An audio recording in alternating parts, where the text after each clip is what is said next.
Hola, buenas tardes, ¿me escuchas?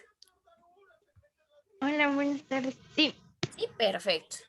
Bueno, estaba esperando que estuvieran los dos, pero bueno, si no vamos a tener que dar inicio para no retrasarnos. En el caso de la sesión, bueno, la semana pasada el tema en el que nos quedamos, si mal no recuerdo, fue acerca de las garantías sociales. Explicamos cuáles eran las garantías sociales, en qué consistían y les di 3 ejemplos de 3 artículos constitucionales que específicamente nos hablan de derechos y obviamente de garantías sociales. Y se les quedó precisamente en su primera semana de plataforma como actividad que realizaran una búsqueda dentro de su constitución de los demás artículos que contuvieran garantías sociales.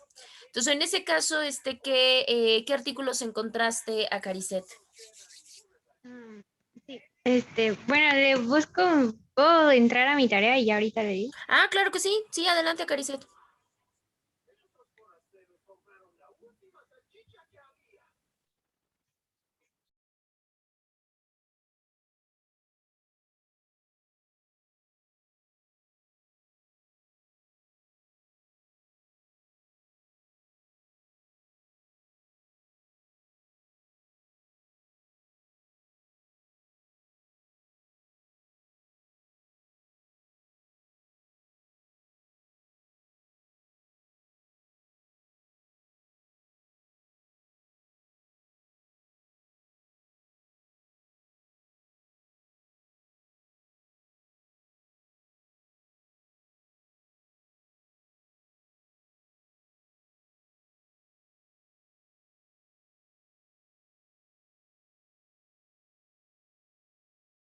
Bueno, según yo, para mí los artículos que encontré que tenían los derechos sociales era el artículo 3 que habla de la educación, el artículo 4. En el artículo 4 pude percatarme de que había varios derechos y pues para mí fueron como esenciales, que fue el derecho a la igualdad entre el hombre y la mujer, el derecho a la salud, el derecho al agua, el derecho a la vivienda, el derecho a a la libertad de procreación. También en el artículo 9 derecho de asociación. En el artículo 2 del derecho a la composición pluricultural. El artículo 5 donde nos habla del derecho a la libertad de trabajo, siempre y cuando sea de forma legal y no cause daño a la sociedad. El artículo 9 que es el derecho de asociación. El artículo 11 que es el derecho a la libertad de tránsito. El artículo 24 el derecho a la libertad de culto y nada más. Ok, acá tenemos, bueno, sí, en el caso del 2 creo que es uno de los más importantes, sobre todo porque sí tiene que ver con esta parte pluricultural, donde generalmente pues se encuentran grupos vulnerables como lo son todos estos indígenas y demás. En el caso de las libertades, ahorita vamos a platicar de las demás garantías. En el caso de los demás, en cuanto a la libertad de asociación, la libertad de culto y demás, pertenecen a otras categorías, no específicamente a la cuestión social. ¿Por qué? Porque recordemos que lo que explicábamos el día, que fue el día miércoles, porque fue la última sesión, decíamos que las garantías sociales tienen que ver con, o su objeto primordial es proteger o tutelar a ciertos grupos o a los sectores que son los más vulnerables dentro de la sociedad. Por ejemplo, todos nosotros pues tenemos la libertad de culto, pero eso no nos hace estar en algún estado de vulnerabilidad. Entonces, obviamente no se podría contemplar en el caso de algunas libertades como garantías sociales. ¿Por qué? Porque no ingresan dentro de estos que están en desventaja, digamos que social, cultural, etcétera, ¿no? Entonces ahí tendríamos que hacer como esa anotación. Bueno, a ver, voy a checar, a ver, voy a proyectar para que sigamos con el tema. Espérame tantito. A ver si aparece ya. Ahí está, creo que ya aparece. A ver, voy a bajarle. Oh, ya lo puse desde el principio. Bueno, esto era lo que platicábamos precisamente de las garantías sociales, que fue donde nos quedamos, y empezamos a hablar o empezamos a tocar un poquito el tema de la suspensión de garantías. Decíamos que técnicamente, bueno, las garantías son estos medios, porque ya lo explicamos, son estas herramientas que tenemos para proteger los derechos. Obviamente son herramientas que tenemos de carácter legal que nos sirven para la protección de nuestros derechos. En ese caso en específico decíamos, bueno, y siempre van a ser igual, o sea, no va a haber manera de que se puedan frenar o de que se puedan limitar. Decíamos, sí, la verdad es que realmente sí tenemos un mecanismo a través del cual se puede dar esta suspensión. Pues sabemos que las garantías se gozan de manera genérica, pero obviamente pues también tienen sus limitantes. Este procedimiento, bueno, que es la suspensión de garantías, nuestra misma constitución contiene el marco legal, donde precisamente se dice que pues, el Estado, ya lo sabemos, que es un sistema de organización social, vaya, para eso sirve. Y con ello, pues en el momento en que se organiza o al organizar al propio Estado, pues el derecho le da esta parte o le da esta característica al propio gobierno para que precisamente pueda generar la rectoría básica de la conducta social. A ver, espérame que ya entró tu compañero. Y ya con esta rectoría básica, pues básicamente, ¿qué es lo que le dice? Le dice, bueno, pues todos van a tener que seguir de manera obligatoria, van a tener que tener una observancia general en la aplicación de normas, todos tenemos que seguirlas de manera directa o de manera indirecta. Sin embargo, pues este Estado, aunque está obligado a proteger nuestras garantías, pues no quiere decir que esto sea completamente ilimitado, porque si no caeríamos en una clara marca de abuso de poder. Obviamente, pues también tenemos que tener ciertas restricciones que pues van bajo la protección de los derechos fundamentales. Estos que obviamente ya nos enmarca la norma y que propiamente tiene que respetar pues el mismo gobierno. ¿Cuál es el fundamento legal que nos va a privilegiar esta parte? Para esto tendríamos el artículo 29. El artículo 29 de la Constitución, obviamente política de los Estados Unidos mexicanos, a la letra nos dice ciertos asuntos o ciertos casos específicos a través de los cuales el presidente puede precisamente hacer esta situación de receso de garantía o puede ser como un medio de actuación poder prevenir precisamente que pueda ocurrir algo más grave. Esto pues obviamente por protección a la nación. A la letra como tal nos dice que en casos de invasión, en casos de perturbación, que obviamente sea una perturbación grave de lo que es toda la paz pública, o cualquier otra situación que ponga la generalidad de la sociedad en peligro, el autorizado será el presidente, pero claramente de acuerdo con los titulares de las secretarías de Estado, los departamentos de carácter administrativo, la Procuraduría General de la República y obviamente con aprobación del mismo Congreso, o sea, de las cámaras, de nuestra Cámara de Senadores y nuestra Cámara de Diputados. Ya si en algún momento las cámaras se encuentran en receso, pues no importa, sabemos que tenemos un órgano que está, digamos que trabajando de manera permanente, que es la comisión. En este caso, bueno, pues de acuerdo con ellos, ya se puede suspender, no importa si es en algún determinado lugar o si así lo consideraran necesario en todo el país, las garantías que como tal se puedan considerar que representan un obstáculo para precisamente frenar la situación que está poniendo en grave peligro a la sociedad. Claramente una de las características de la suspensión de garantías y que no se nos olvide es que en dado caso de suceder, tendría que ser forzosamente durante un tiempo limitado. ¿Qué quiere decir esto? Que no se puede dejar, digamos que de una manera indeterminada, se tiene que fijar forzosamente el tiempo. En este caso también nos dice que se tiene que hacer una prevención general y obviamente la suspensión se puede contraer a un determinado individuo. En el caso de que la suspensión se diera cuando el Congreso esté completamente reunido, en este caso podría ser sesionando, se tienen que dar las autorizaciones convenientes para que el titular del Ejecutivo pueda enfrentar la situación de la que estamos hablando, ¿sí? Decíamos, bueno, suponiendo que no se tenga un momento de actividad, bueno, pues ya en ese caso Si hay un tiempo de receso, bueno, pues se tiene que convocarlo para que precisamente el Congreso pues esté presente y acuerde lo determinante para la suspensión de garantías.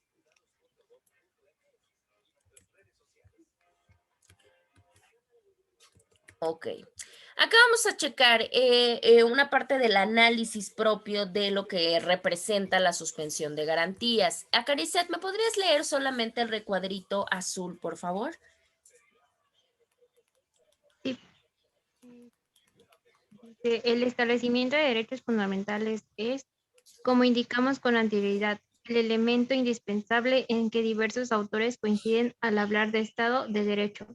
Más pueden existir determinadas circunstancias en las que ante la supervivencia del mismo Estado no se pueden anteponer requisitos o limitantes de tipo alguno que obstaculice la acción del propio Estado para garantizar su continuidad. Esto se encuentra íntimamente relacionado con lo que en teoría del Estado o ciencia política se ha denominado razón de Estado. Perfecto. Tenemos entonces dentro del análisis de lo que representa nuestra suspensión de garantías, en que claramente pues se goza de derechos fundamentales, eso ya lo sabemos completamente. Sin embargo, pues obviamente estos derechos fundamentales constituyen la manera en cómo se puede llevar a cabo un Estado de Derecho.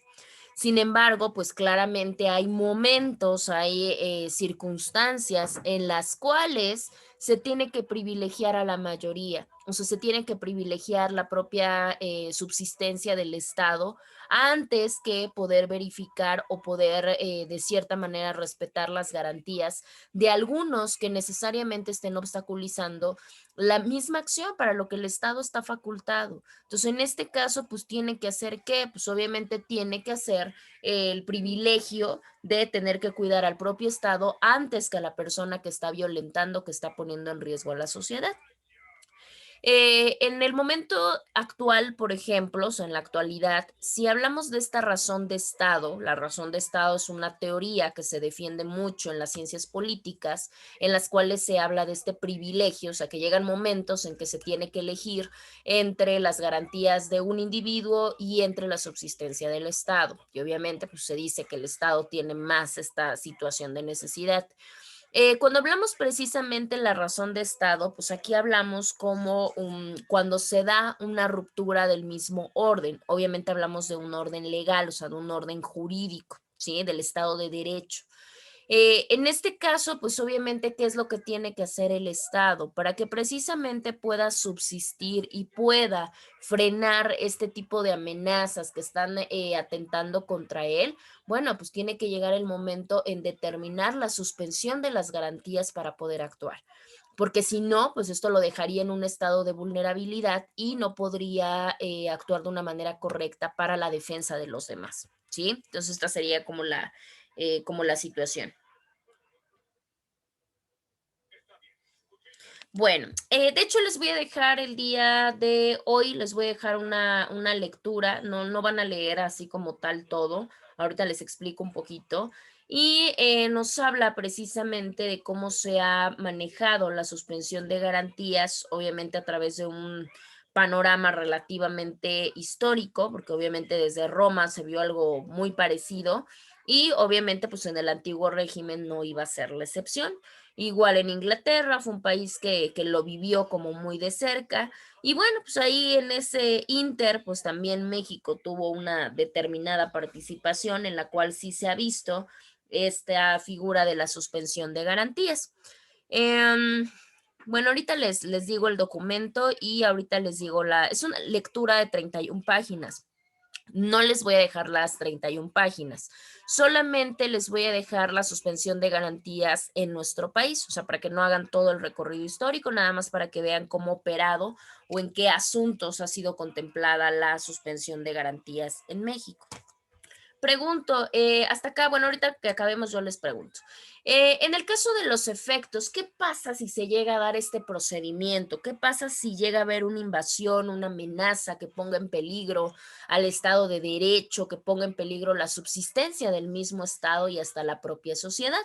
Pues claramente el presidente va a estar en toda la facultad, porque así se lo concede la Constitución en el 29, de poder ejecutar la suspensión de garantías. En dado caso que llegara a ser así, pues por supuesto que tendría que generar algún tipo de efecto, ¿no? Porque pues obviamente alguna razón de ser tendrá. En el caso de que se pueda dar esto, tendríamos dos efectos especiales o dos efectos más tangibles que son los que se podrían apreciar. Por un lado tenemos la parte de la suspensión de garantías, o sea, como tal, tangible, que a la persona se le diga esta garantía no la tienes porque se te acaba de suspender. Y segundo, pues obviamente el otro efecto es esta anuencia o esta autorización que obtiene el titular del Ejecutivo General, perdón, Federal, para poder ejercer estas facultades extraordinarias. Porque cabe mencionar que esta facultad de la que estamos hablando nosotros, que podría tener el Ejecutivo, claramente, si ya lo aprobó el Congreso, si ya lo habló con las secretarías de Estado, etcétera, es una facultad de carácter extraordinaria, o sea, no es algo que el Ejecutivo Federal haga de manera regular, ¿no? Digamos que solamente es como en ciertos casos o en ciertos criterios específicos que, bueno, modifica su forma de actuar. Serían estos los dos efectos primordiales. A ver, déjenme ver a ver si les puedo aperturar. Me dicen si les aparece, por favor.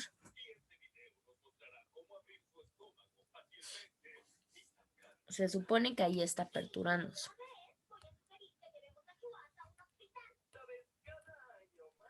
No parece. No, caray. A ver, déjenme salirme entonces y se los vuelvo a poner. Esperen.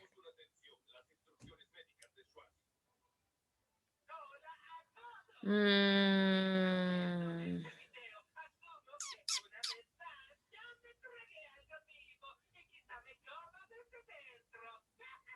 A ver, déjenme ver, no sé por qué no. ¿Por qué no apertura? A ver, déjenme checar. Me voy a salir y se los voy a volver a proyectar, porque obviamente nos abre el enlace. A ver, ahí está, creo que ya. Esta es una revista jurídica precisamente de la Universidad Nacional Autónoma de México, donde nos habla acerca del artículo 29 constitucional, pero haciendo necesariamente un análisis, ¿sí? Obviamente nos comienza explicando un poquito acerca de qué son las garantías individuales, lo cual nosotros ya sabemos, ustedes ya lo saben por demás desde su constitucional 1 y demás, ¿no? Tenemos por acá posteriormente una justificación. ¿Qué quiere decir? Pues la razón de ser del por qué se encuentra la suspensión de garantías, que era lo que estábamos comentando hace un momento, ¿no? ¿Por qué está justificado? Pues por supuesto, porque tenemos que privilegiar la supervivencia del Estado como un ente y aunque eso signifique pues tener que restringirle sus garantías o suspenderle sus garantías a un individuo, sobre todo porque es un individuo que está poniendo en peligro la subsistencia del propio Estado. Posteriormente, miren, acá tenemos la parte de los antecedentes. En los antecedentes tenemos dos lecturas, ahorita les muestro la otra. En este caso para el país, porque obviamente el país lo vivió de una determinada manera en diferentes constituciones, las dos, ¿qué fue? Una centralista y una federalista, y obviamente pues se quedó concentrado en nuestra constitución del 17. Los efectos, bueno, los acabamos nosotros de platicar hace un momento. Lo mismo pasa con las autoridades. Ya vimos que el principal que obtiene la facultad extraordinaria para poderlo llevar a cabo, pues en este caso sería el titular del Ejecutivo, o sea, el presidente. Acá cabe mencionar que es el Ejecutivo Federal, o sea, el presidente de la República. ¿Quiénes más intervienen? Los titulares de las secretarías de Estado, los departamentos administrativos, la Procuraduría General de la República, bueno, Fiscalía General y el propio Congreso de la Unión, ¿no? Con sus dos cámaras. Entonces, en esto no hay ningún problema. ¿Qué pasa con las causas generadoras? Bueno, sabemos que las causas generadoras es lo que origina que se pueda dar este procedimiento.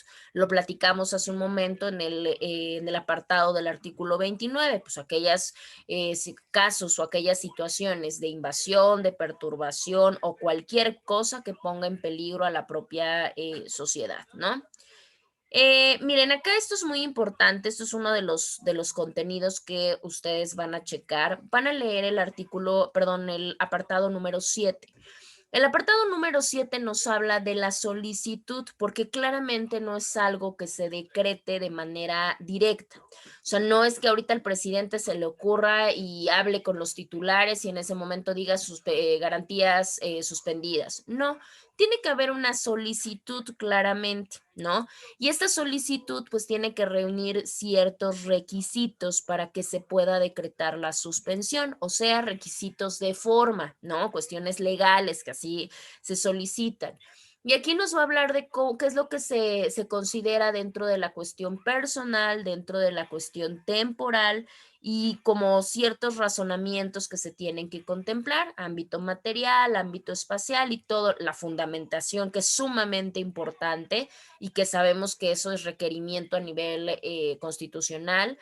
Y bueno, pues estas y las facultades extraordinarias. Entonces, de tarea se les va a quedar este apartado que les acabo de mencionar. Yo les voy a cargar en un momento más que terminemos la sesión, les voy a cargar la liga. Y ya de la liga ustedes van a darle lectura al apartado número 7, que es uno de los más importantes, y obviamente van a extraer a través de lo que ustedes quieran, si quieren hacer un cuadro, si quieren hacer un diagrama, una infografía, lo que ustedes quieran, herramienta visual de lo más importante de cómo funciona, adelante. Ese apartado se acaba, ahorita les muestro hasta dónde, hasta acá. Esto del desarrollo del procedimiento constitucional no lo van a realizar porque obviamente ya es recepcionada propiamente la solicitud, entonces no vamos a tener problema. La parte de tratados internacionales tampoco, porque pues obviamente nos habla ya de cómo influyen otros tipos de documentos internacionales, como la Convención de Derechos Humanos, cómo opera en los casos de guerra, ¿no? Que podría ser uno de los más viables y esa sería la parte. Y en el caso del 10 tampoco, porque lo vamos a comentar más adelante que lleguemos a Poder Judicial Federal. Entonces no vamos a hacer como nada de ahí. Entonces de esta solamente va a ser el apartado número 7. Y en el caso de la otra, bueno, vamos a nada más a checar unas 10 páginas de otro. Ahorita yo les comento, ahorita checamos más o menos las fechas para que obviamente no se saturen y no tengamos como que algún problema. Si se dan cuenta el apartado 7 en 10 minutos, ustedes lo terminan, ¿no? Y ya ahorita les comento de la otra lectura. Pregunto, ¿hasta que tienen alguna duda o tienen alguna pregunta de lo que es la suspensión de garantías? No, ninguna. No, profesora.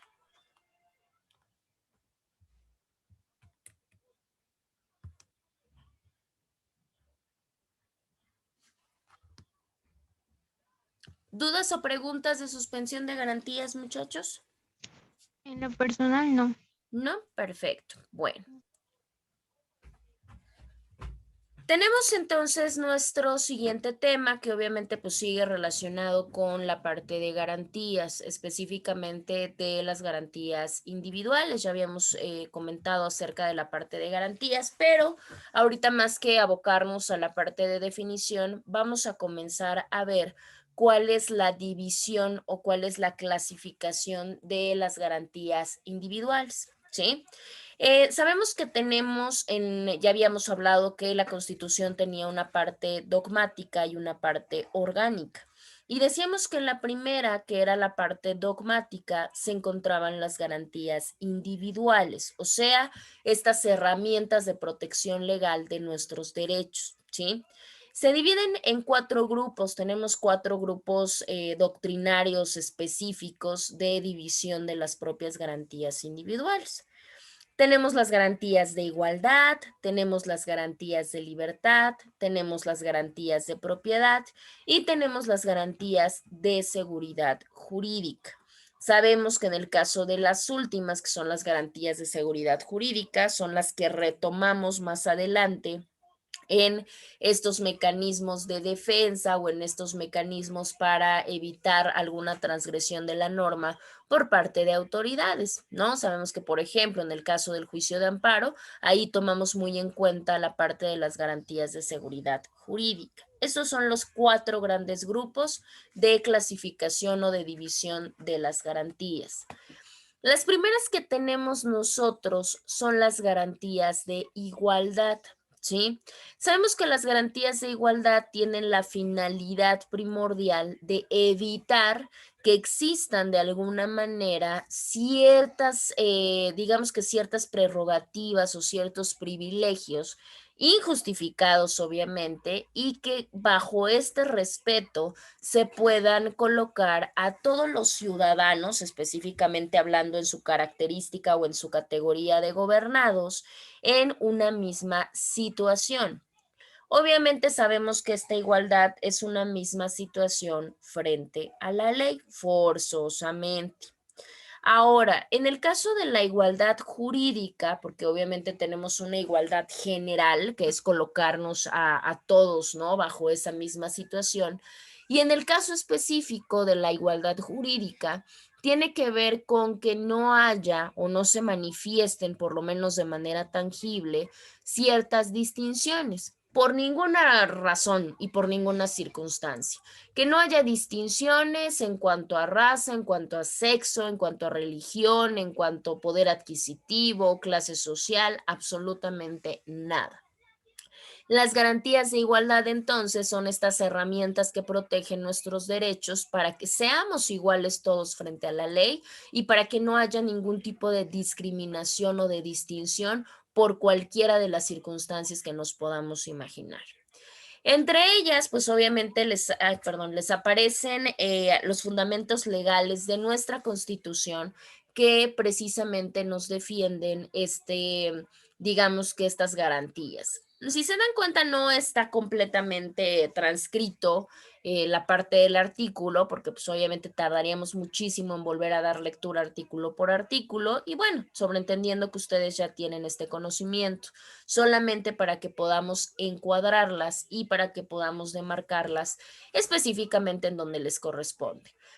En el caso de las garantías de igualdad tenemos 5 artículos específicos, que es el artículo primero, el 2, el 4, el 12 y el 13.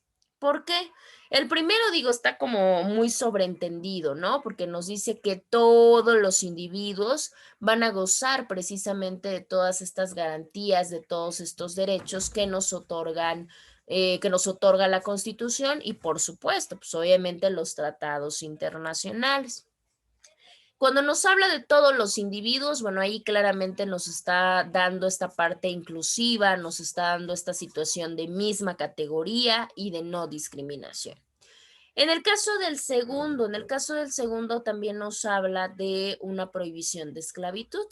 Claramente, porque también tiene que ver con esta igualdad de que no hay personas que tengan un mayor o menor valor y que por ello deban de ser esclavos de algún otro. Entonces, en este caso, pues, se genera la garantía de igualdad en ese mecanismo. El 4 es uno de los más sobreentendidos porque obviamente tal cual hasta utiliza la misma palabra, el mismo nombre de la garantía y se refiere precisamente a hombres y mujeres, ¿no? Nos habla de esta igualdad de derechos, de que son iguales ante la ley sin importar que se sea hombre o se sea mujer. En el caso del 12 nos habla de la prohibición de los títulos nobiliarios, que ya tiene toda una historia, y en el caso del artículo 13 también nos habla de la prohibición de fueros, o sea que no se le van a dar privilegios específicos o determinados a cierto tipo de individuos. ¿Por qué? Porque todos somos exactamente iguales. Tenemos en siguiente punto, cabe mencionar una cosa, hay algunos, y era lo que platicábamos hace un momento en el caso con su compañera Caricet, cuando platicó un poco la situación de su tarea. Claramente va a haber garantías que puedan, digamos que clasificarse o que puedan encontrarse como o diferentes artículos que se puedan concentrar en diferentes tipos de garantías. ¿Por qué? Por sus propias características. Algunos no solamente nos protegen la igualdad, sino también nos protegen la libertad. En el caso de las garantías de libertad, podríamos sobreentenderlas a que son este conjunto de derechos públicos de carácter subjetivo. ¿Para qué? Pues obviamente para poderse ejercer. La característica de estas es que precisamente no se vulnere o no se atente contra los derechos de terceros, ¿sí?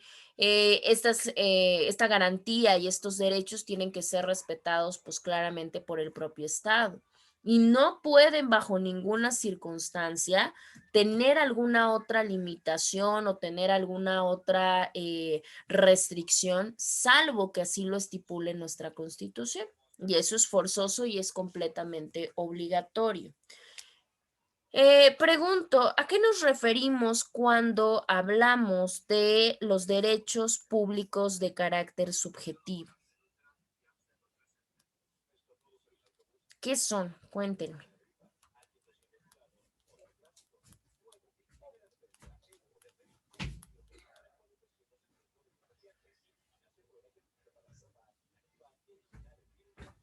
No sé si tenga que ver con relación en cuanto a lo que el mismo Estado nos tiene que dar por, digamos, obligación, como por ejemplo lo de la salud. Claro, sí, por supuesto. En este caso, los derechos públicos objetivos tienen que ver con estas facultades, ¿no? Obviamente estas facultades de las que todos gozamos porque todos somos titulares, pero precisamente frente al Estado. O sea que uno tiene que realizar ciertas prestaciones a favor de la otra.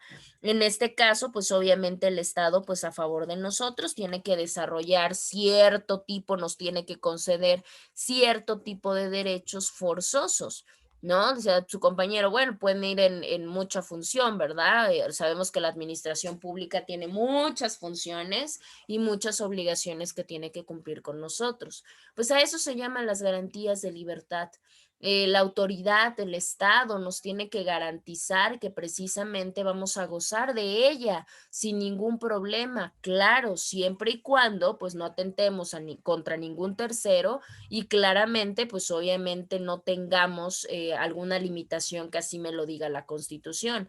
Porque si yo cometo, yo tengo la libertad de tránsito, tengo mi libertad corporal sin ningún problema, tengo mi libertad de imprenta, mi libertad de expresión, sí, pero si yo llego a transgredir una norma, vamos a poner un ejemplo, y yo tengo que compurgar una pena privativa de libertad, pues ahí ya no es problema del Estado. El Estado sí me garantiza, pero hasta el momento en el que yo no vulnero ni ningún derecho de un tercero y por supuesto que la ley no me diga que me tienen que privar de la misma, o sea, de este tipo de garantías o de este tipo de derechos. En este caso tenemos varios artículos, podemos ver el 5, el 6, el 7, el 8, el 9, el 10, el 11, el 16, el 24 y el 28. Hay un poquito más de apertura en cuanto a las garantías de libertad.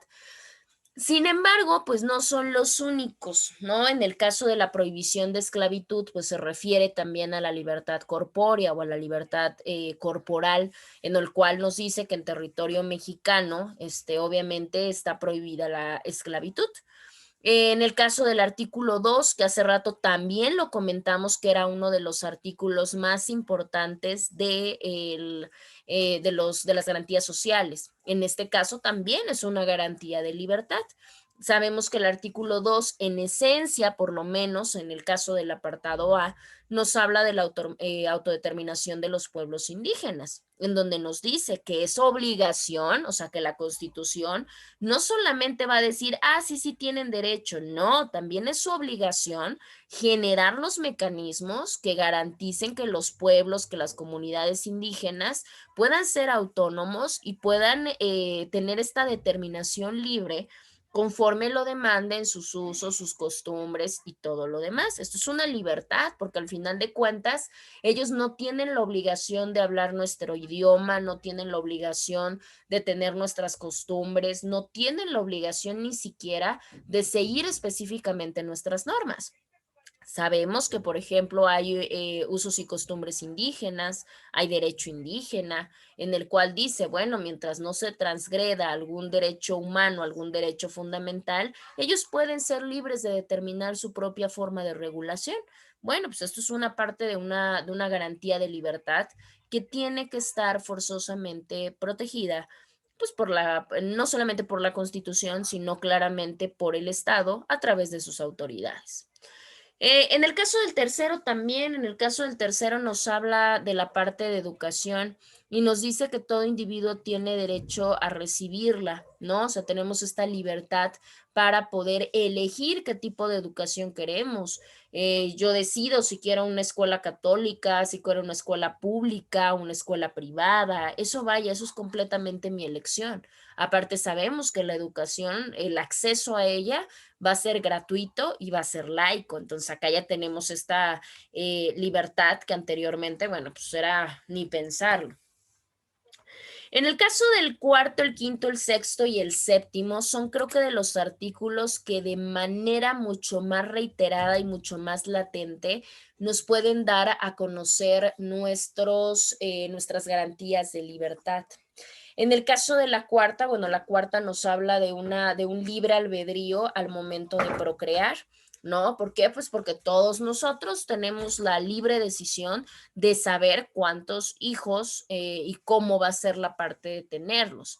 Obviamente la Constitución, porque luego también digamos que nos confundimos con esto que nos entrega la Constitución. O sea, la Constitución nos dice, sí, tenemos el derecho a decidir, nadie nos va a venir a decir si tienes uno, si tienes 10. Claro, pero se supone que la mecánica, y también lo dice el fundamento, es que esta libertad de procreación también va de la mano, pues, con una responsabilidad y con una información clara acerca de cuántos hijos y cuál va a ser el modus vivendus que pues, claramente les vamos a dar. El artículo quinto nos habla de esta elección, ¿no? De esta libre elección a la cuestión profesional o a la cuestión laboral. El artículo quinto sabemos que nos dice que tenemos la libertad de poder dedicarnos a lo que queramos. Es más, no importa si es acerca de un trabajo, si queremos ser comerciantes, si queremos pertenecer al sector industrial, si queremos elegir alguna profesión, lo que nosotros queramos y nos sea más conveniente, claramente. También la Constitución nos da los libres albedríos, nos da las libertades, pero siempre recalcándonos o por lo menos en la mayoría de ellos, cuál es la limitante, cuál es la prohibición, cuál es el límite que tenemos para precisamente que se nos respete esta garantía. Y nos dice en el caso de la libertad laboral que podemos hacer lo que sea siempre y cuando pues sea lícito, ¿no? Porque si es ilícito, pues ahí sí vamos a tener un problema legal. El siguiente que tenemos es el artículo número 6, que nos habla de manera muy palpable acerca de la libertad de expresión. Y nos dice que obviamente todos tenemos el derecho a poder manifestar nuestras ideas. Este fundamento legal me atrevo a decir que ha sido uno de los más criticados en cuanto a las garantías de libertad. ¿Por qué? Pues porque luego creemos que nuestros derechos son intransigibles, ¿no? Que nadie nos puede privar de ellos y que tenemos el derecho a ejercitarlos a como de lugar. Y casi nunca nos ponemos a ver acerca de estas restricciones, de estas limitantes, de estas prohibiciones que tienen nuestros derechos y nuestras garantías. El fundamento legal número sexto nos es muy claro, nos dice, sí, tenemos la libertad de poder manifestarnos, de manifestar lo que pensamos, sí, pero siempre y cuando no vayamos en contra de la moral, siempre y cuando no vayamos atacando a terceros o que en su defecto vayamos incitando a la comisión de algún delito o a precisamente provocar alguna situación de desorden público, ¿sí? Lo hemos visto mucho. México ha sido muy, digamos que lo ha vivido de cerca, ¿no? Cuántas marchas, cuántos plantones, cuántas revuelos se han armado en diferentes lugares del país bajo diferentes consignas.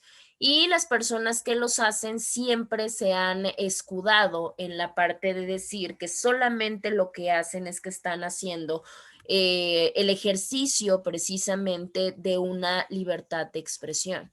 Sí, pero al final de cuentas, cuando ya se atenta en contra del orden público, cuando ya se comete un delito, ahí ya tenemos una cuestión legal diferente. Lo hemos visto también, desgraciadamente, en movimientos, no nos vamos lejos, ahorita que fue el 8 de marzo, ¿no? Que hubo una manifestación, bueno, hubo una marcha, ¿no? Por parte del Día Internacional de la Mujer, y bueno, pues México no fue la excepción, Puebla no fue la excepción. ¿Y qué fue lo que pasó? Pues obviamente se hicieron algunas pintas, se rayaron algunos edificios, se vandalizaron algunos vehículos y bueno, cuestiones de este punto. Y muchos, obviamente, de las personas que justificaban estos actuares y que obviamente trataban de dar una explicación, justificaban bajo la parte de una molestia, de hacer evidentes las injusticias, de hacer la parte de ejercitar una libertad de expresión. Indistintamente de que estemos de acuerdo con las consignas o que estemos de acuerdo con las ideologías o no, lo que sí es evidente, pues es que hay ciertas cosas que sí son delito. Si yo voy y yo en el Inter, yo puedo manifestarme, puedo hacer una huelga de hambre, puedo hacer una marcha, puedo quedarme en el Zócalo 5 años, eso no hay ningún problema. Pero si yo ya empiezo a atacar vehículos, si yo ya rompo cristales, si yo ya grafiteo paredes, pues al final de cuentas eso es un delito. No porque lo digamos nosotros, sino porque así lo dice nuestra legislación penal. Y si nosotros lo encuadramos en el tipo penal, perdón, pues al final de cuentas, sí hay una transgresión, ya hay una limitante que se está rompiendo de una libertad, en este caso, pues de una garantía de libertad, y pues bueno, pues ahora sí que sí se tiene que efectuar una sanción.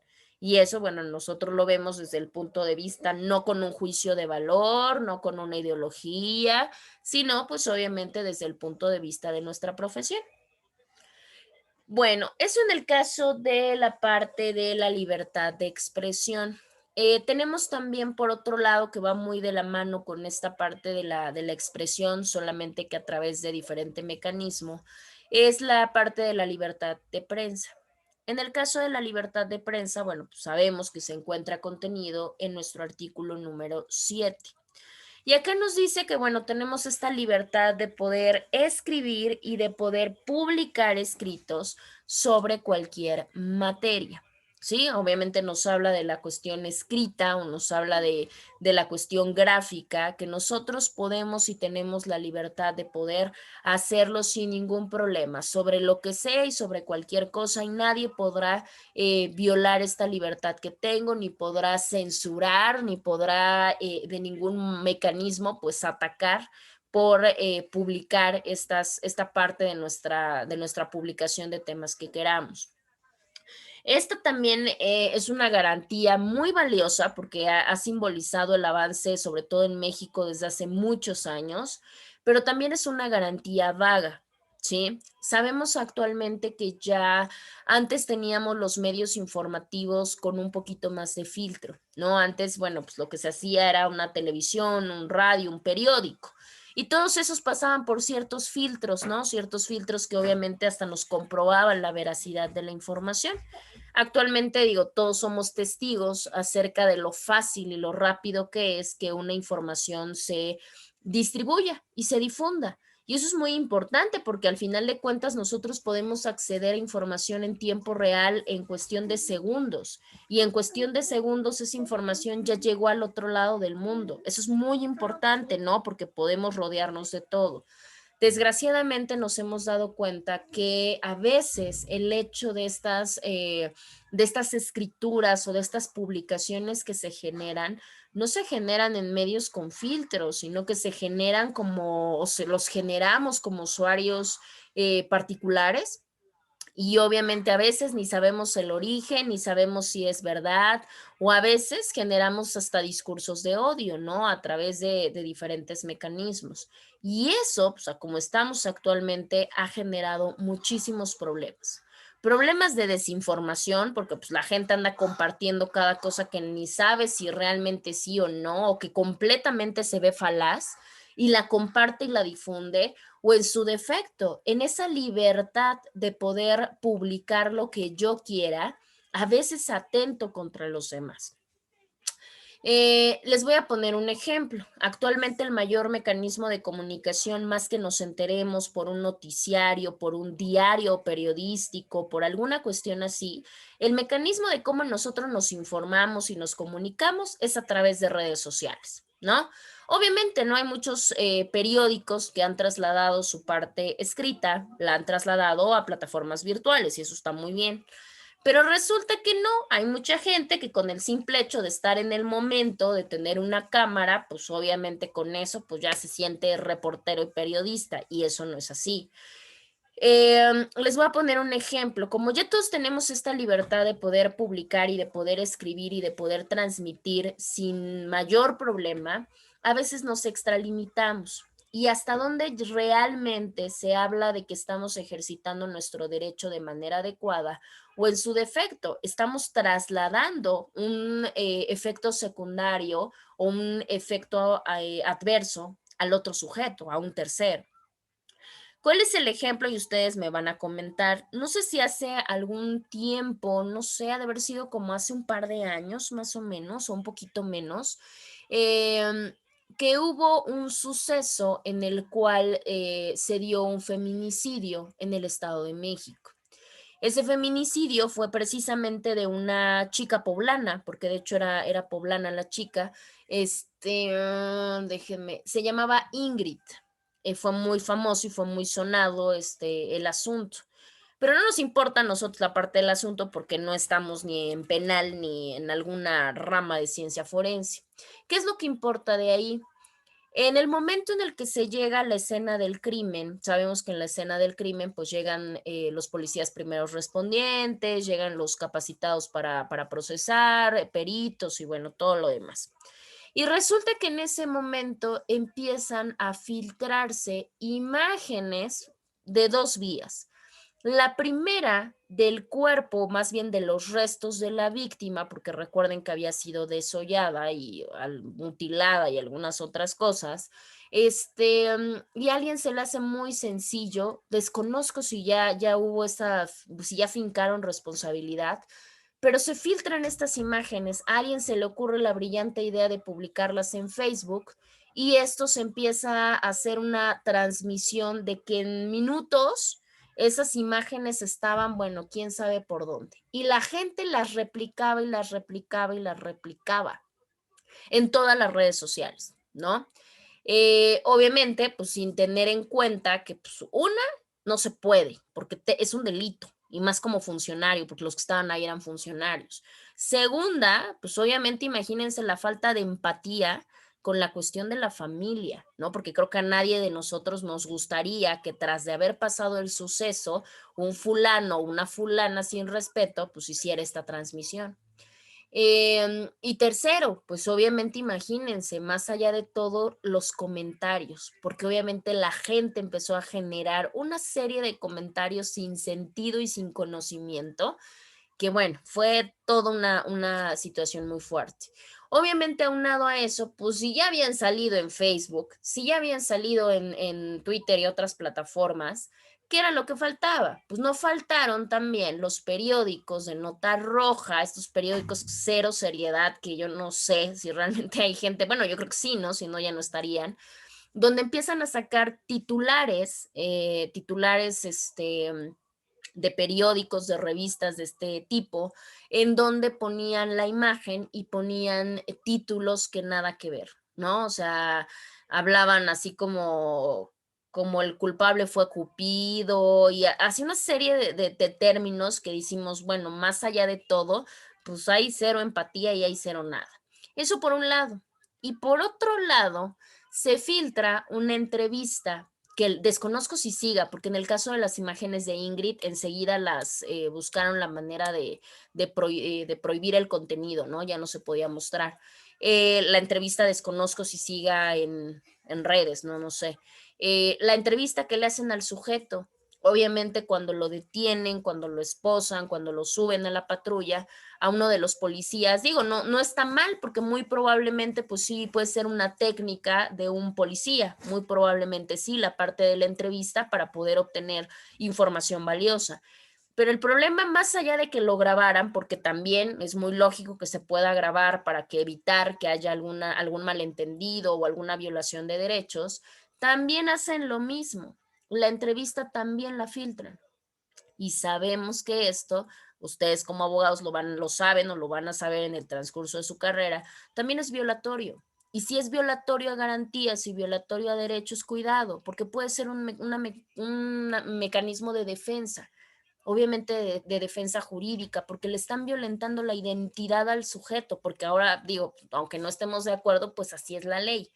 Entonces, toda esa serie de cosas nos llevan precisamente a esto. ¿Hasta dónde hemos agotado nuestras garantías y nuestros derechos perjudicando precisamente a terceros?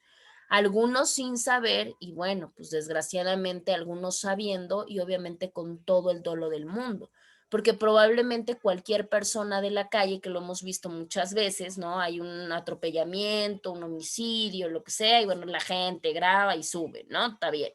Pero imagínense, ellos ya como funcionarios que ya se supone que están dentro de estas ramas de conocimiento, ¿cómo es posible que no tuvieran esta parte de idea? Pues eso nos hace pensar de dos cosas o de dos maneras. O que sí sabían y les valió, o en su defecto la negligencia y la falta de capacitación que tienen para que ni siquiera se imaginaran la serie de consecuencias, ¿no? Y bueno, como estos podríamos visualizar muchísimos y vamos a tocarlos un poquito cuando empecemos a analizar también la parte de derechos. Cuando llegamos a la parte de derechos, vamos a ver esta limitante, hasta dónde podemos llegar con la parte de las transgresiones, porque pues, es bien delicado. A ver, déjenme ver. Tenemos el siguiente, que es la libertad de petición, que también es muy importante, sobre todo dentro de la parte jurídica. En el caso de la libertad de petición, nos habla el fundamento número 8 y nos dice que nosotros podemos solicitar la información que necesitemos y el funcionario tendrá que contestarnos. Claramente, para que eso suceda, pues digo, tengo que tener mucho cuidado de cómo lo hago, ¿verdad?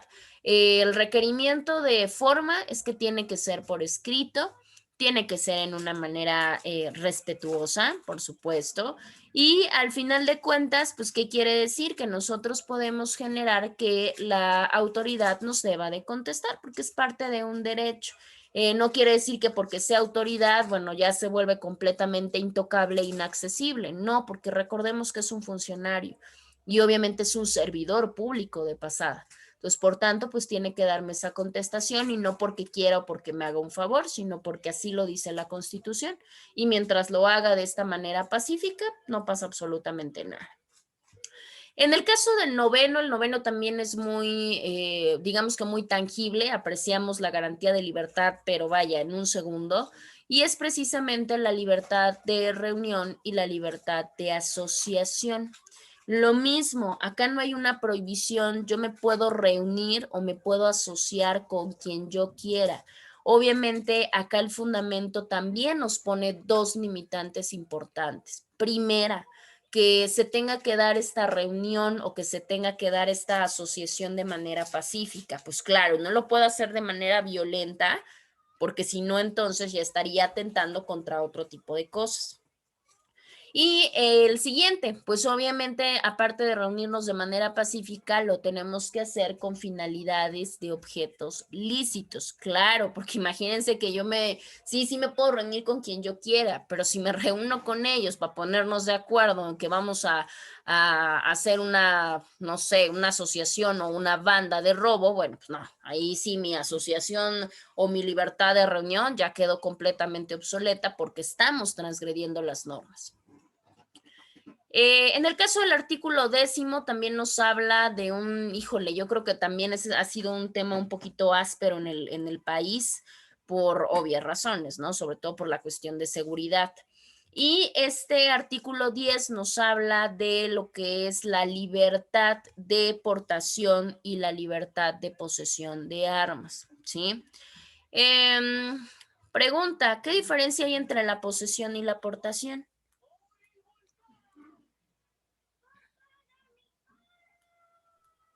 Bueno, no sé si la posesión de armas es que nada más el arma la puedes tener dentro de tu hogar y la aportación de armas, no sé, creo que es cuando las, no, bueno, las andan trayendo, las sacas a lugares públicos, ¿sí? Ok, sí, muy bien. Claro, una va relacionada con la parte de que nosotros la podemos, o sea, nosotros somos los dueños, ¿no? Esa es la parte de la posesión. Nosotros somos los dueños, tenemos la titularidad del arma. Y en el caso de la aportación, no, la aportación es cuando la tenemos ligada a nosotros, o sea, la traemos en el cuerpo, ¿no? O sea, la llevamos en una chamarra, en mi mochila, o sea, la llevo conmigo para que me entiendan. Más adelante, cuando lleguen a esas partes, lo van a ver con mayor detenimiento, pero sí es importante que, bueno, veamos la diferencia. En el caso del artículo 10 nos habla de esta libertad, o sea, no tenemos prohibido tenerlas. Nosotros podemos tener, obviamente, la parte de armas de fuego. En mi casa la puedo tener, por supuesto que la puedo tener. La puedo tener para dos cosas, ¿no? Digo, no por, digamos que amor al arte, ¿verdad? Pues claramente justificando que es para una cuestión de seguridad o en su defecto para una legítima defensa. Claramente no puedo tener un cuerno de chivo en mi casa, eso también es un hecho. Hay armas que están autorizadas y armas que no están autorizadas. La Ley Federal de Armas de Fuego y Explosivos nos dice cuáles son las permitidas y cuáles son las que están reservadas para el uso exclusivo del ejército. Esas claramente yo no las puedo tener.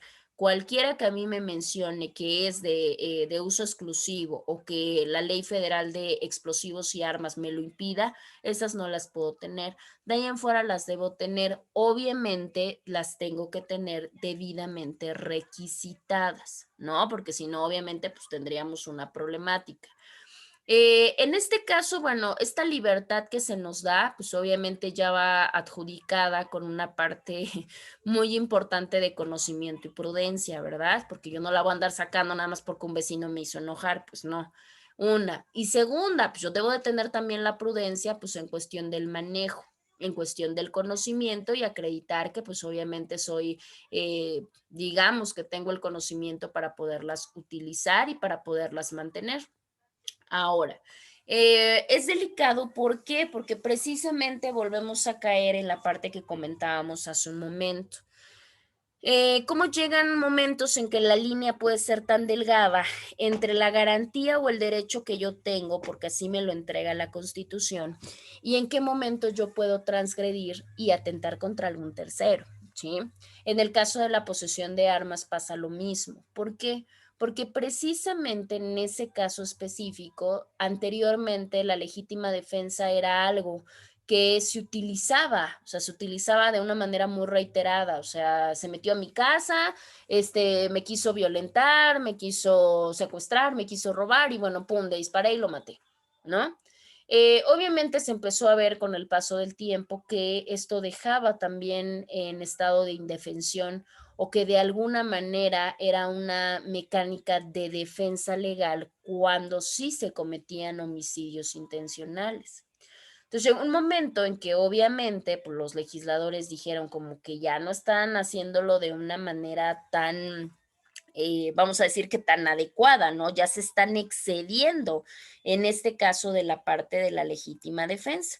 Y obviamente en ese caso, ¿qué fue lo que hicieron? Pues empezaron a poner una serie, vamos a decir, de limitantes o de requisitos en el país en los cuales ya no se considera defensa o legítima defensa. Y si nosotros extralimitamos la legítima defensa, ¿qué es lo que pasa? Pues que entonces no sería un atenuante ni sería un excluyente para precisamente nuestra sanción. ¿sí? Y eso, bueno, pues tiene ahí sus, digamos que sus situaciones. Es legítimamente, es relativamente nuevo, bueno, nuevo no tan nuevo, les estoy hablando que la reforma fue de hace como 2 años, más o menos. Fue como por marzo de hace 2 años en los que precisamente nuestro titular del Ejecutivo pues empieza a hablar de estas reformas que iba a surtir la legítima defensa. Y nos dicen que precisamente ahí se iba a decir, obviamente, varios artículos en los cuales se iban a modificar los requisitos que claramente pues se tienen que reunir para que sea legítima defensa. Muchas personas obviamente tuvieron esta, ¿cómo lo podríamos decir? Como esta molestia, ¿no? Porque obviamente decían, pero ¿cómo ahora resulta que entonces los delincuentes tienen más derecho, y bueno, entre algunas otras cosas, ¿no? Pero al final de cuentas sí se quedó así y tanto nuestros códigos penales pues fueron ahí ya, modificados, ¿no? Entre ellos, ¿qué nos pedían? Pues lo primero que nos pedían es que la agresión que yo estoy generando, vamos a pensar que yo tengo el arma y que a mí entran a mi domicilio, ¿no? Para empezar, la agresión tiene que quedar justificada, ¿sí? ¿Y cómo puedo yo justificar esta agresión? Ah, bueno, pues diciendo que precisamente debe de haber una amenaza que provenga, obviamente, de una persona a mi bien jurídico, ¿sí? Y obviamente ahí lo puedo hacer. Sin en cambio, yo no puedo hacer o generar una agresión de carácter o sin motivo aparente y también tengo que tener cuidado de que mi medio empleado sea racional. ¿Qué quiere decir racional? Que yo no busque, vamos a decirlo así, que yo no busque causarle el daño, solamente busque repeler su daño o impedir su daño o impedir que cometa el acto delictivo, ¿sí? Ahora también puede ser otra situación. Decimos, bueno, no, pues para mí la forma de repeler, pues sí, si yo tengo un arma de fuego, pues perdón, no, pues resulta que ahorita no necesariamente todas son formas de repeler digamos que una agresión de manera legítima, ¿sí? Solamente puedo ocupar las que sirvan para neutralizar por lo menos la cuestión del ataque. Y estas deben de ser bien coherentes con el grado o con el nivel que precisamente me están dando con la agresión. No puedo actuar, ni, digamos que con esta parte de dolo, ¿no? Ni puedo actuar con esta parte de ventaja, porque si no, ahora resulta que el victimario, el delincuente, el agresor, ahora se va a convertir en víctima y yo puedo tener una problemática precisamente con respecto a eso, ¿sí? Han pasado varios casos, hemos visto muchos que precisamente se atañen a la legítima defensa. Si un individuo ingresa con un arma punzocortante, vamos a pensar con un picayelo, vamos a pensar con una navaja, si ellos ingresan con esto y yo lo ataco con un arma de fuego, la responsabilidad más grande va a ser mía, porque obviamente el arma que yo estoy utilizando es mayor, ¿sí? Entonces, esos son ejemplos de los cuales, pues, aunque tengamos la libertad de tenerlas, de ser dueños y de portarlas, tenemos que tener mucho cuidado, porque en este inter de argumentar la seguridad o argumentar la legítima defensa, si no tenemos, digamos que la táctica y si no tenemos la práctica, podemos caer hasta pues, en una responsabilidad mayor por la comisión de algún delito, ¿no? Obviamente, decían algunas personas, ay, perdón, yo en ese momento no voy a estar pensando si es repeler o no repeler, o sea, en ese momento yo suelto el disparo y pues ni modos. Pues no, se supone que si sabemos y tenemos la experiencia en manejo de armas, sabemos cuáles son los puntos a los cuales pues no son puntos mortales y solamente se buscaría esa parte. Entonces digo, ahí hay como pugnas, pero bueno, pues, al final de cuentas la libertad sí la tenemos y así nos lo pone la Constitución. El siguiente que tenemos es nuestra libertad de tránsito y nuestra libertad de residencia. Nosotros sabemos que podemos andar por todo el territorio nacional mientras no tengamos alguna digamos que alguna conducta ilícita, o sea, no la generemos, yo puedo ir y venir o deambular donde yo quiera, ¿no? Y si yo ya no quiero vivir en mi entidad federativa o ya no quiero vivir en mi país y me quiero cambiar a otro lugar, no hay ninguna prohibitoria, al contrario, pues obviamente el Estado tiene que garantizar que yo puedo deambular por donde yo considere necesario. En el caso de la libertad religiosa, bueno, la libertad religiosa se encuentra en el artículo 24 de la Constitución y esta libertad o esta garantía, pues claramente nos habla del libre albedrío que tenemos todos los mexicanos, por lo menos, para profesar o para creer en la religión que nosotros queramos. La que más nos convenga, la que más nos guste, con la que mejor nos sintamos, ese es nuestro problema. Aparentemente, y ustedes lo saben porque ya hicieron el recorrido histórico de las constituciones en nuestro país o del constitucionalismo en nuestro país, aparentemente decimos, bueno, la libertad religiosa, como que pues no le damos tanta, digamos que tanta importancia, porque obviamente nosotros ya vivimos con esta libertad religiosa, pero realmente fue una de las garantías que también costó muchísimo a través de todos los periodos históricos dentro de nuestro país. Y ustedes se pudieron dar cuenta, desde la Constitución gaditana, por ejemplo, que es la de Cádiz, estamos hablando de que fue de en 1812, obligatorio. O sea, no era si querían, era obligatorio y la única aceptada por parte del Estado era la religión católica. Era la única. Posteriormente fuimos avanzando a la Constitución del 24, a las bases orgánicas, a las 7 leyes centralistas, a la de 1836, a la de 1854, y todas ellas, sin importar que fueran centralistas o que fueran federalistas, tenían forzosamente esta misma situación, que sí estipulaban de manera obligatoria una creencia religiosa y que era la única, no solamente que aceptaba el gobierno, sino que era obligatoria que los ciudadanos profesaran, ¿no? De ahí la importancia y el peso que tenía precisamente la iglesia, pues dentro de toda la injerencia con el Estado, con la milicia y con todo lo demás. Por esa misma razón, pues porque no había de otra. En este caso, no, nosotros ya podemos profesar lo que queramos, la creencia que queramos, y si lo queremos hacer, ¿no? Si decimos, no, no creo en nada, bueno, pues es nuestro problema. El otro artículo, que es el artículo número 28. El artículo número 28 nos habla precisamente de la prohibición de monopolios. Es el último artículo que tenemos dentro de las garantías de libertad. El artículo 28 nos habla de una prohibición, porque realmente sí es una prohibición, donde nos dice que precisamente la ley no aprueba, y no solamente no aprueba, sino que va a sancionar, y obviamente las autoridades también, cuando se haga una parte de tener en un solo lugar o en unos solos lugares y acaparar de manera general los artículos que se consideran de consumo básico o de consumo necesario, porque obviamente eso se toma como un surgimiento de monopolio. Y sabemos que, por un decir, en México, bueno, hay una prohibición de monopolios, sobre todo con lo que tiene que ver con artículos de consumo necesario. Eso es prohibido, porque obviamente también se toma como una competencia desleal.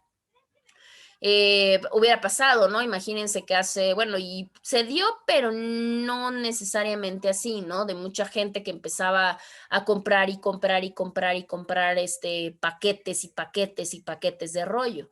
Pues ya hubo un momento, bueno, de papel higiénico, y ya había tiendas en las cuales te decían, ¿no? Bueno, ya nada más puede llevar a partir de, creo que 2, 3 artículos, no puede llevar más, porque si no se sobreentiende que lo que estás haciendo es acaparar, concentrar y obviamente pues probablemente en algún momento vender, y vender a la alza, porque pues obviamente entre más demanda y menos oferta, pues el precio se va a encarecer. Entonces, digamos que esta parte de libertad trata de que todos tengamos el acceso a estos consumos necesarios o estos objetos precisamente de la misma manera, que no haya alguien que se aproveche o que abuse y que posteriormente pues quiera generar algún lucro precisamente con este tipo de productos. Y bueno, pues es una de las libertades que protege precisamente nuestra Constitución. Pregunto, ¿tenemos alguna duda de las garantías, ya sea de igualdad o de las garantías de libertad? De mi parte no, profesora. ¿No? Igual tampoco no. No, perfecto. Espérenme tantito. Voy a cerrar mi ventana. Aquí está. Ahí. Bueno, recuerden que habíamos hablado de 4, ¿no? Habíamos hablado de una clasificación de 4 tipos de garantías. En este caso, si ya vimos las primeras y ya vimos que serían las de igualdad y las de libertad, bueno, ahorita iríamos con la tercera clasificación, que son las garantías de propiedad. En el caso de las garantías de propiedad no vamos a ahondar tanto, porque digo, bueno, sí vamos a ahondar en cuanto a la parte del análisis, pero nada más. En el caso de las garantías de propiedad, en las garantías de propiedad exclusivamente nosotros lo vemos latente en nuestro artículo número 27. En el artículo número 27 nos habla de muchas cosas, ahorita lo vamos a checar. Primordialmente nos habla de a quién pertenecen o cuál es la propiedad, tanto, bueno, en sí, del territorio que le corresponde originalmente a la nación, ¿no? Cuando hablamos de territorio, pues claramente sabemos que México no solamente se compone por, digamos que por territorio terrestre, sino también por territorio marítimo y por territorio aéreo. Por esencia, hay lugares muy especiales y lugares muy específicos que precisamente nos dicen que estos territorios le corresponden originalmente a la nación mexicana. Sin embargo, sabemos que también el hecho de que sea así no quiere decir que sean intransmisibles, no. Y podríamos decir, no, pues imagínense, o sea que si a alguien se le ocurre, ¿no? A los representantes, que en este caso sería el gobierno, porque pues el Estado es una ficción, si a alguien se le ocurre vender o arrendar alguno de esos territorios, lo puede hacer, pues la realidad es que sí lo puede hacer. Claramente no lo puede hacer como para llevarse el dinero a su casa, pero sabemos que el Estado pues tiene que cumplir muchas funciones con nosotros, con la sociedad. Y esas funciones no se cumplen solamente con, ¿cómo decirlo? Con bonitos deseos, ¿no? Claramente necesita financiamiento, ¿no? O sea, necesita dinero para poderlos llevar a cabo. Y uno de los mecanismos financieros a través de los cuales el Estado se allega de ese dinero, pues es a través de eso, de explotar este tipo de bienes de la nación. Los explota porque al final de cuentas lo que va a proveer también es para la nación, para la sociedad. Y bueno, pues ellos tienen el derecho a poder transmitir el dominio de estos tipos de propiedades. Y este tipo de propiedades, bueno, ya pasa a ser propiedad privada, ¿no? Que es lo que constantemente vemos. Eso nos habla el artículo 27. En un resumen muy chiquito, ahorita lo vemos de manera un poquito más profunda. Y también nos habla de la figura de la expropiación. La expropiación es un procedimiento que es completamente legal, que sí se puede hacer, que sí nos pueden privar a nosotros de nuestra propiedad privada cuando hay una causa de utilidad pública. Y claramente no se hace de a gratis, no es que lleguen y me digan necesito parte de tu casa porque voy a construir una carretera. No, debe de haber de por medio una indemnización, pero es forzoso. Me preguntaban hace poco, me decían, oiga, maestra, pero ¿qué pasa si yo no quiero? Porque la verdad es que la indemnización pues no es tan buena, ¿no? O sea, no es lo equivalente o lo equiparable a lo que yo tengo en mi propiedad, ¿no?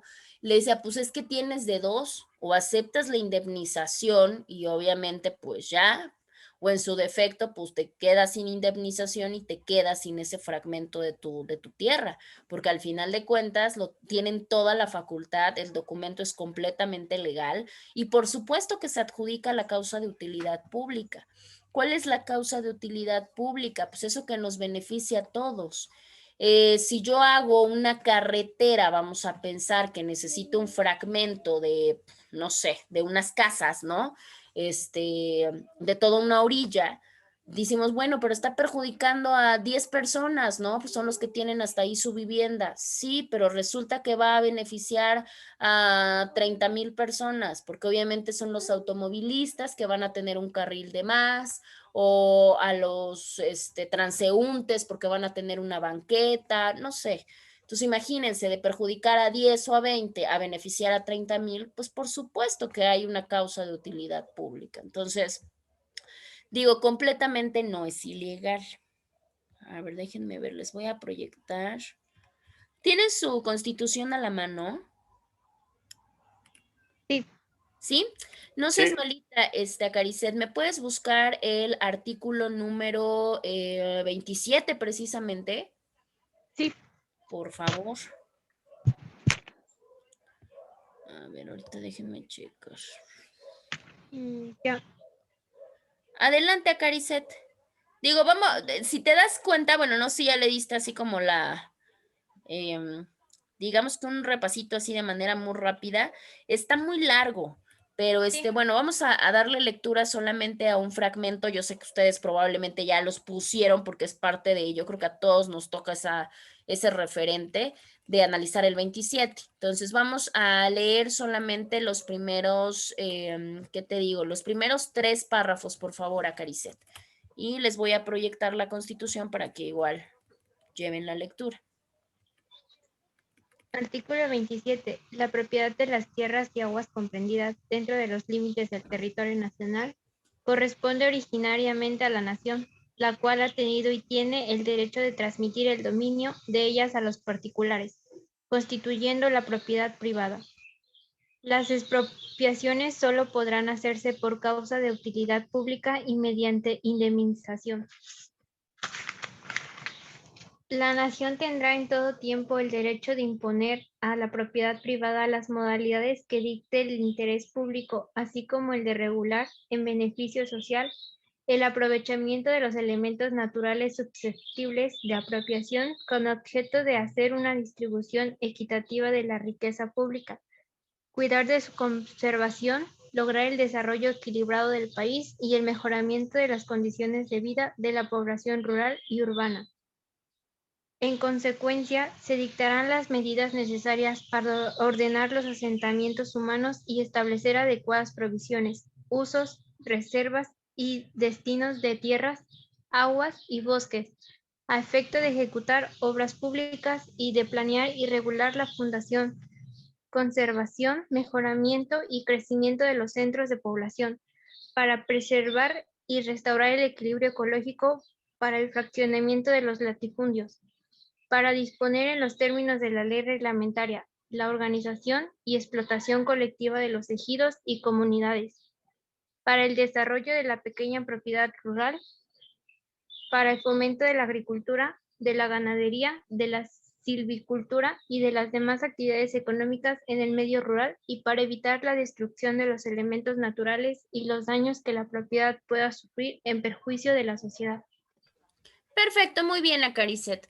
En el caso, si se dieron cuenta de los primeros 2 párrafos, pues obviamente son los que acabamos de comentar. En el caso del tercero, pues obviamente nos da esta parte de la facultad que va a tener la nación para precisamente poder hacer esta transferencia, pero también para poder hacer esta determinación, porque obviamente no se puede transmitir algo si no nos consta que realmente pertenece a ese tipo de, digamos que de propiedad, ¿no?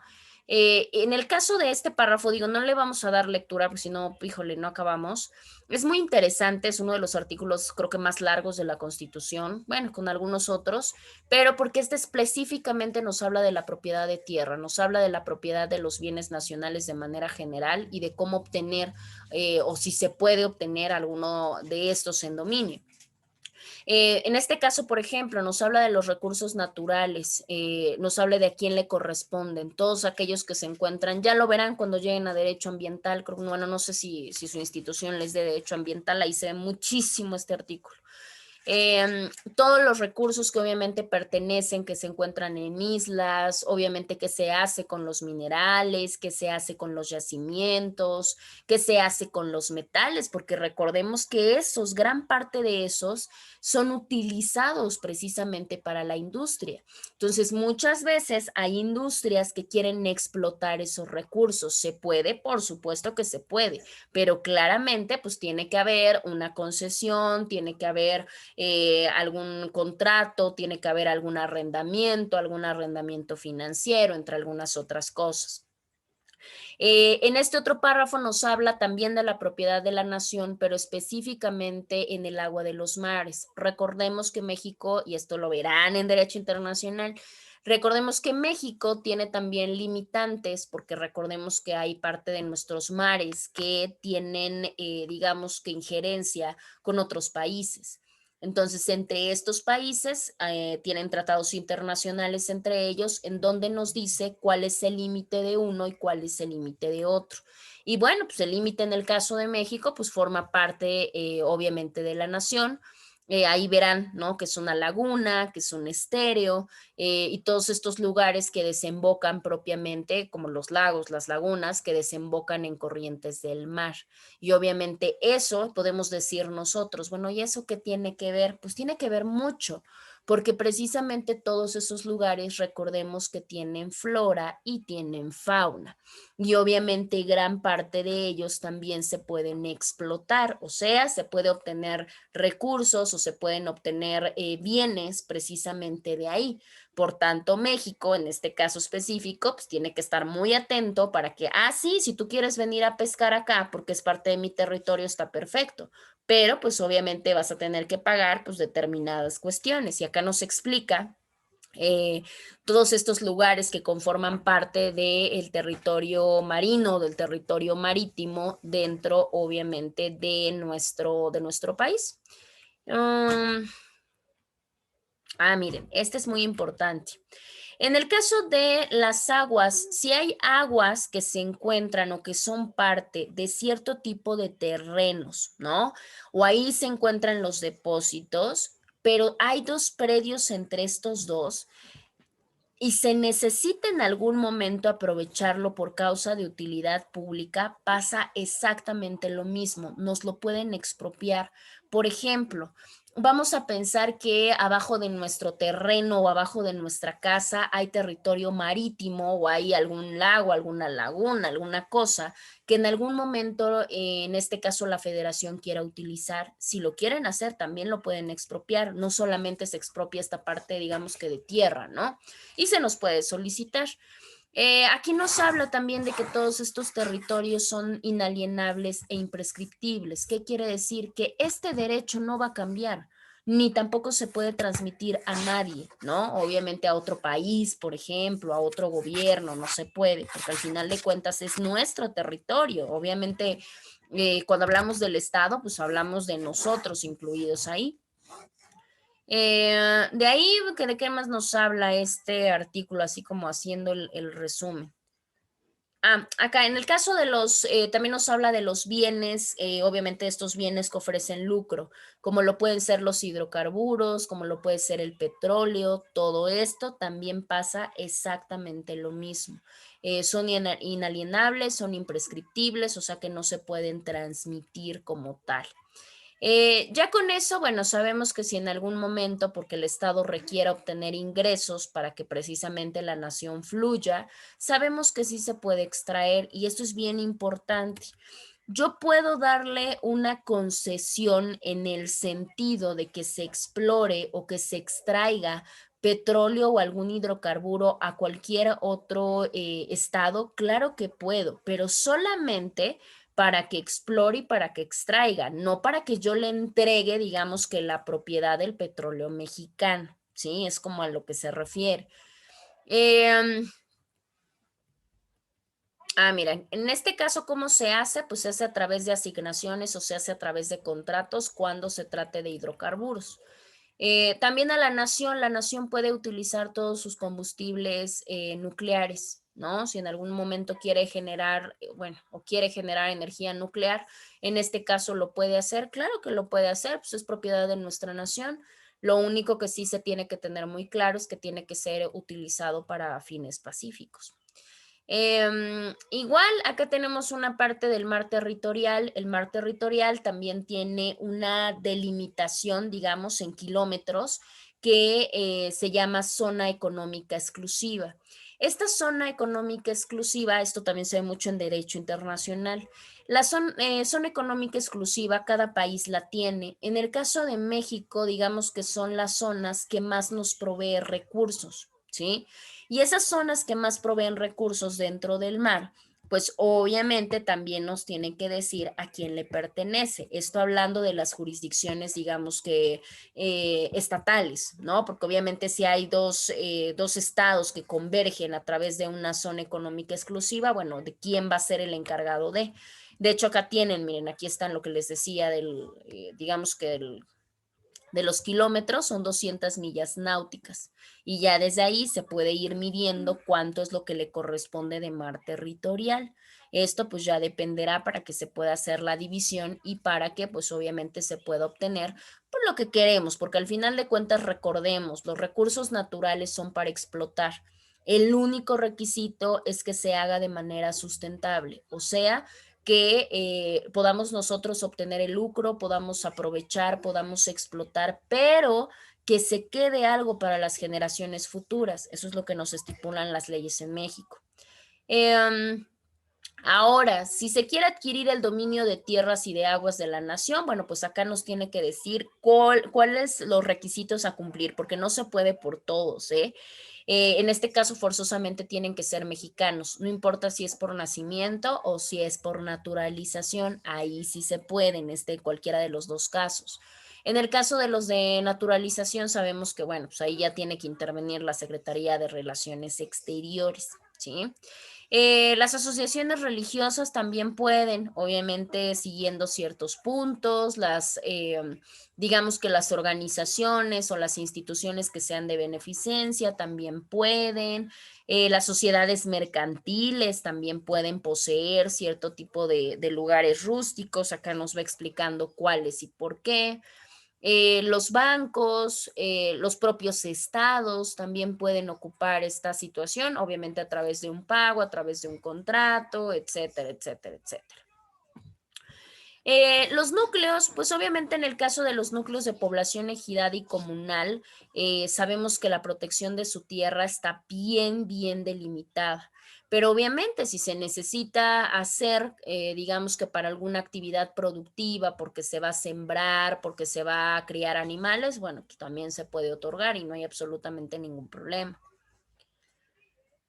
Bueno, acá nos dice el procedimiento de las tierras ejidales. Ahora, ¿cuáles se declararán nulas? Aquí nos dice cuáles no van a ser válidas, ¿sí? O sea, aquellas compraventas o aquellas transmisiones de bienes que no van a considerarse como válidas. Aquí obviamente nos habla de aquellas que se hagan a través de gobernadores o a través de cierto tipo de individuos que no tienen la capacidad para transmitir, o sea, que no deben porque no está dentro de sus facultades. Las concesiones, por ejemplo, que hagan cierto tipo de organismos, sobre todo cuando se trata de cierto tipo de pueblos, de comunidades, de núcleos, etcétera, porque sabemos que esas tierras no se pueden transmitir. Las diligencias de deslinde, enajenación, de remate, etcétera, aquellas que se ocupen de manera ilegal, o sea, estos que hablan de ¿cómo se llaman estos grupos? De los paracaidistas, no sé si han llegado a escuchar ese término coloquial. Bueno, pues a esto se refieren. Estas compraventas que se den en base a esta parte, o sea, que se hayan invadido, que se hayan ocupado de manera ilegal, estas tampoco van a ser válidas, ¿sí? Acá nos dice, ¿no? Obviamente una excepción, como siempre la ley nos maneja excepciones. Algunas que aparentemente sean legítimas, pero que hayan sido aprovechándose de algún error, de la ignorancia, de algunas cuestiones de las personas que están vendiendo. Bueno, en nos habla un poquito de los latifundios, obviamente de la prohibición que existe en nuestro país. Los estados, en el caso de los estados sabemos que sí pueden enajenar, pero cuando obviamente tengan ya un exceso de territorio, lo cual, bueno, pues sabemos que ahorita es un poquito complicado de poder adquirir. Y ya, pues acá nos habla también de la parte de los contratos, de cómo se va dando el procedimiento de la compraventa, sobre todo cuando se trata de territorios rurales. Y obviamente ya con eso termina nuestro artículo 27. Obviamente buscando que siempre se tenga un desarrollo en cualquier, digamos, tipo de tierra, no importa si es rural, no importa si es territorio urbano, no importa. Obviamente, pues hay más apoyo a la cuestión rural, pues obviamente por ser grupos vulnerables, como lo platicamos en las garantías sociales. Sabemos que lo que se busca pues, es desarrollar o el desarrollo rural, que sea un desarrollo integral y sustentable. Ya les expliqué a qué se refiere la parte de sustentable. Y ya con eso, pues para que precisamente el Estado pueda garantizar pues que tenga, ¿no? El necesario abasto suficiente, oportuno para la cuestión pues de satisfactores, por lo menos los básicos, ¿no? De la ciudadanía. ¿Qué quiere decir? Que no podemos caer en desabasto, que no podemos caer en una cuestión de hambruna, ¿no? Y que para eso pues se necesita apoyar al desarrollo rural. Por eso estas constantes campañas y apoyos y demás con la cuestión del campo, ¿no? Porque todavía sigue siendo muy importante para la subsistencia y para el desarrollo económico de nuestro país. Bueno, déjenme regresar a mi presentación, espérenme tantito. Ahí está. Bueno, pues eso básicamente es lo que nos habla entonces nuestro artículo 27 y si se dan cuenta todo el artículo 27 nos habla precisamente de la propiedad, propiedad de la nación, propiedad rural, propiedad urbana, propiedad marítima, propiedad terrestre y todo lo relacionado con la parte de la protección de la propiedad. Y bueno, las últimas que vamos a ver nosotros, sería la parte de las garantías de seguridad jurídica. Les comentaba hace un momento que, bueno, son de las que la mayoría de veces vamos, digamos que retomando más en el transcurso de nuestra carrera y, bueno, sobre todo también cuando ya nos dedicamos a una cuestión profesional.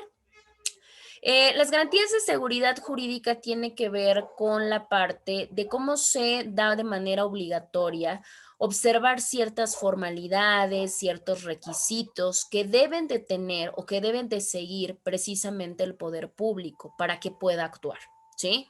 Y para que esta actuación no solamente la pueda realizar, sino para que también sea válida y obviamente pues no nos afecte. Esta garantía de seguridad jurídica veníamos de una transición pues obviamente complicada, sobre todo en las cuestiones del poder, ¿no? Se daba un actuar indiscriminado, se daba una transgresión a la norma, se daba una falta de respeto a la ley, una falta de respeto a los derechos humanos, a las garantías por parte precisamente del poder público. Entonces era necesario que el poder público tuviera también sus limitantes, porque si se dieron cuenta, nosotros sí teníamos nuestras limitantes, ¿no? Tu libertad de tránsito, tu libertad de prensa, tu libertad todas tienen límites. Y decíamos, bueno, pero ¿qué pasa cuando estos límites no lo transgrede la sociedad? O sea, no los transgreden los ciudadanos, sino que los transgreden propiamente, pues, en este caso, la autoridad o el poder público. Pues también necesitan precisamente un mecanismo de freno. Y el mecanismo de freno pues, son precisamente las garantías de seguridad jurídica, ¿no? Que son las que nos protegen a nosotros. En las garantías de seguridad jurídica, bueno, ahí podemos encontrar un cierto número de derechos, un cierto número de principios que precisamente son a favor de todos nosotros, viéndonos desde el punto de vista más allá de sociedad, o más allá de o más allá de ciudadanos, viéndonos como gobernados, ¿sí? Porque recordemos que ahí sí, en el caso del actuar del poder público, nosotros con ellos tenemos una relación de supra a subordinación. ¿Sí? O sea, nosotros tenemos que obedecer las leyes que nos mandatan y a la autoridad. Sí, pero pues eso no quiere decir que van a abusar de más. Entonces, estos principios de protección que tenemos a nuestro favor, precisamente es para la protección no solamente de nuestra persona, sino también a través de nuestros bienes, de nuestros papeles, de nuestras posesiones, ¿sí? Estas garantías de seguridad jurídica podríamos decir nosotros que su finalidad principal es precisamente protegernos contra los actos de autoridad. Obviamente contra los actos de autoridad que abusen o que obviamente excedan lo que nos permite o lo que les permite, más bien dicho, la parte de la Constitución, ¿sí? Si lo ponemos en el mismo orden de ideas, pero lo canalizamos en otras palabras, bueno, ahí podríamos decir entonces que la autoridad, hablando de estas garantías de seguridad jurídica, deben de portarse y deben de actuar conforme a lo que nos mandata la ley, ¿sí? Y básicamente a eso se trata.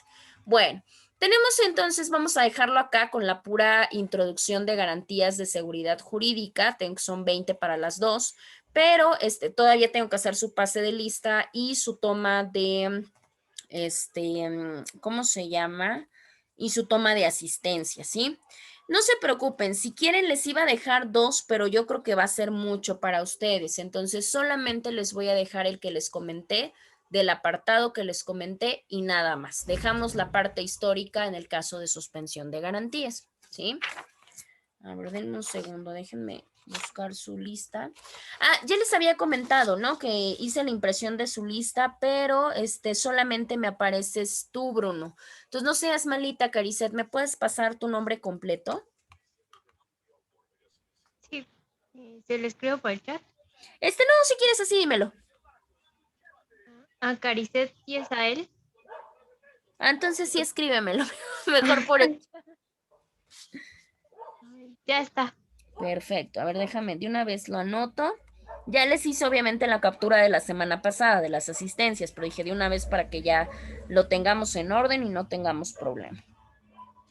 A ver, déjenme de una vez lo copio. A Caricet Lesael, ¿verdad? Y Esael. Es y latina. Ah, sí es cierto, sí es cierto.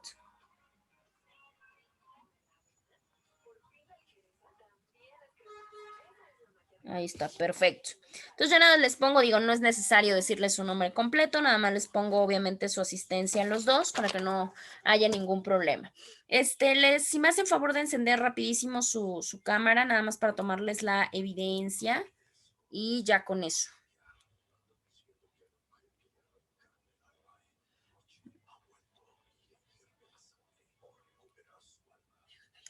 Ahí está, perfecto, muchachos. Bueno, entonces si no tenemos dudas o preguntas, ya los dejo seguir a su siguiente clase y bueno, cualquier duda o pregunta ahí me la hacen saber. De todos modos, digo, no hay como gran situación que comentar. Ya nada más si gustan, ahorita les puedo cargar la tarea, va a aparecer en su segunda pestaña y mañana hacemos la segunda carga de tarea. Para que no tengamos problemas de que de hoy para mañana se les junten, no hay problema. Vamos a dejar las dos tareas para el siguiente día martes, si están de acuerdo. Sí, profesora. Sí, ¿no? Entonces ya mañana yo les comento ya bien cómo queda, cuáles serían las dos tareas, la de hoy, la de mañana, y bueno, ya las ponemos para que no se nos junte y bueno, no se les complique de hoy para mañana, ¿sale? Pues cuídense mucho, que tengan bonito día, bueno, ya bonita tarde. Gracias, maestra, igualmente. Gracias a ustedes, cuídense mucho.